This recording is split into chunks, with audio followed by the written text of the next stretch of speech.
Bang, saya baru dapat keputusan SPM hari ni. Saya nak jadi lawyer lah. Saya minat tengok lawyer ni. Thank you, Your Honor. Thank you. Macam cool kan? Macam mana nak jadi lawyer kat Malaysia? Ni betul-betul minat lah ni. Betul minat. Saya tengok cerita The Suits LA semua saya tengok. Okay, cantik.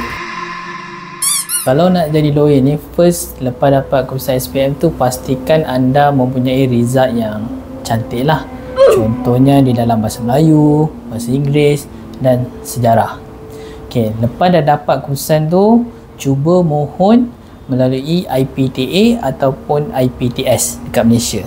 Kalau IPTA kat Malaysia ni biasanya akan menawarkan program asasi seperti di UiTM.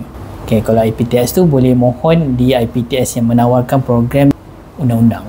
Biasanya degree ni akan dibuat selama 4 tahun.